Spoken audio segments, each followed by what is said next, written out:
Monsieur Barbeau, vous dites « je suis un peintre intuitif, mais avant tout, je suis un peintre chercheur ». Comment combinez-vous les deux? Bien, c'est parce que je crois que dans ma recherche, il y a une intention. C'est l'intuition qui, d'abord, m'amène à la découverte de nouvelles formes, qui, si vous voulez, qui va de l'avant. Mais ensuite, l'intelligence reconnaît ce geste, l'intelligence qui est faite de ma connaissance, des choses que j'ai connues avant, qui fait que j'accepte ce geste intuitif ou je le refuse.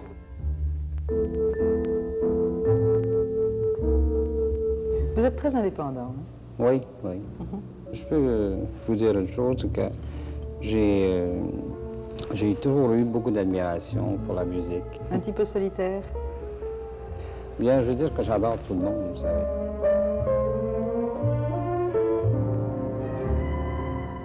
Tout ce que j'ai fait, ça a été par amusement, ou il y a beaucoup de choses que j'ai fait par humour aussi, ou c'est l'humour noir qui compte. Je veux dire, c'est un peu, les gens ont un peu peur de moi. Je veux dire, ils me mettent un peu de côté, mais moi, je les adore. J'adore tout le monde. Je veux dire, c'est un peu ma recherche qui fait ma solitude, mais c'est pas moi qui l'ai choisi.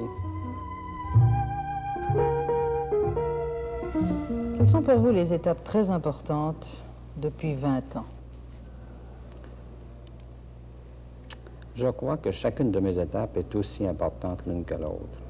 Parce que c'est ces étapes-là qui m'ont permis d'aller vers une autre étape. Vous savez, une fois que je suis conscient de ce que j'ai apporté dans une étape et que je m'aperçois que je me répète, que je connais tout de cette période-là et que je commence à me répéter, bien le côté, vous savez, amusement, plaisir disparaît pour moi, alors j'arrête de le faire. Parce que pour moi, il faut toujours qu'il y ait beaucoup de plaisir à faire ce que je fasse. Il faut pas qu'il y ait aucune forme de répétition. La répétition, pour moi, ça m'ennuie. Et à ce moment-là, quand vous répétez une chose, c'est plutôt un pinceau, mais tel soir, vous devenez plutôt un artisan. Alors, ce qui m'intéresse, c'est beaucoup plus le côté de la recherche pure. Et j'ai l'impression de découvrir moi-même quelque chose. Il n'y a pas de style Barbeau? Non. Je détruis toujours si je m'aperçois qu'il commence à y avoir un style Barbeau. Un style, pour moi, c'est l'académisme. J'arrête tout de suite, je détruis ces tableaux-là qui ont été une répétition. On suit les peintres, chacun pour des raisons différentes. Mais lui, c'est différent aussi. Justement, ça m'intéressait de le suivre, justement parce que chaque fois, il m'étonnait. Autrement dit, on ne savait pas ce qu'il y avait au coin de la rue, là. Il était un tournant et tout à coup, c'était autre chose complètement, alors que d'autres peintres ont une évolution beaucoup plus... comment dire, je ne dirais pas rectiligne, mais plus constante dans la forme. Et ça présente moins d'imprévus, moins de surprises, ce qui ne veut pas dire que c'est moins intéressant, enfin c'est autre chose.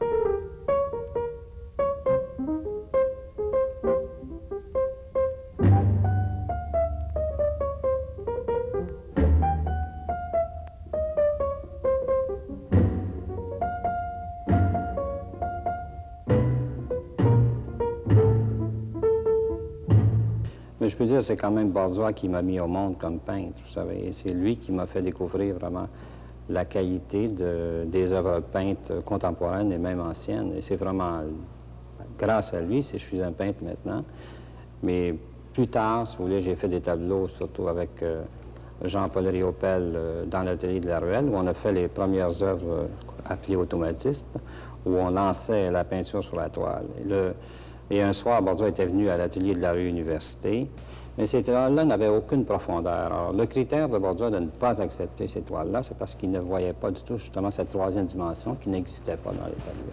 Le Barbeau actuel vous intéresse encore ou vous déçoit un peu? Mais toujours. Et je sais bien que, par exemple, ces dernières formes minimales, c'est elle, comme il dit, Ça étonne, mais c'est tout à fait dans l'optique de Barbeau, c'est-à-dire que pour lui, c'est pas nécessairement le produit fini comme tel qui a une valeur, c'est plutôt l'impact que ça peut avoir, l'effet d'étonnement que ça peut produire.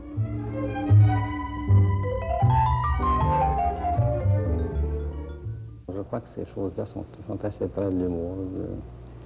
Et je crois que l'humour est aussi véritable que...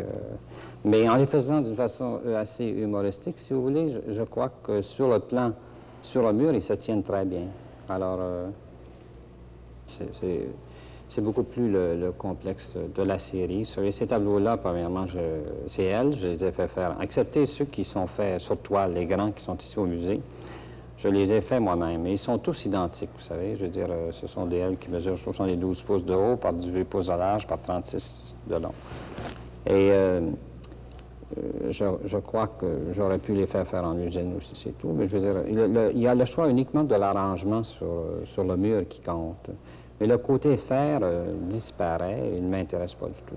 Je veux dire, c'est seulement que le choix qui m'intéresse. Alors, tout le côté de métier du peintre disparaît complètement. Oui, mais la peinture, actuellement, où a-t-elle le plus de valeur? New York ou Paris? Actuellement, c'est New York. Mais je crois qu'en disant ça, je dis qu'il y a un groupe que j'admire beaucoup, le groupe de recherche d'art visuel à Paris, et le parc Vasarely, qui sont des gens formidables, mais seulement le milieu n'est pas aussi enthousiaste. La solitude est beaucoup trop grande à Paris, tandis qu'à New York, il y a beaucoup plus de gens qui font de la recherche actuellement dans le sens de ce que je fais.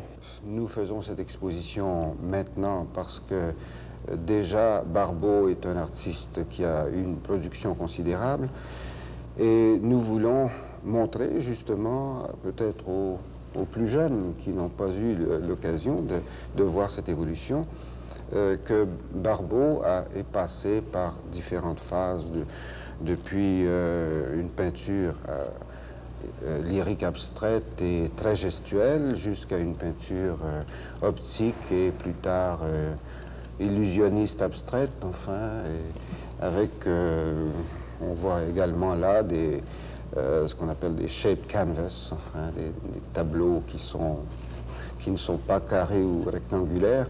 Alors, vraiment, Barbeau représente l'évolution, non seulement au Québec, mais l'évolution de la peinture contemporaine, si l'on veut. Parce qu'il a été non seulement ici, mais il était à Paris pendant un certain temps, et à New York également. Donc, c'est un peintre très au courant, et il a continuellement fait de la recherche. Après les L, savez-vous où vous voulez vous en aller? Là, vraiment, si je le savais, je ne le ferais pas. Ce qui m'intéresse, c'est que je ne le sais pas.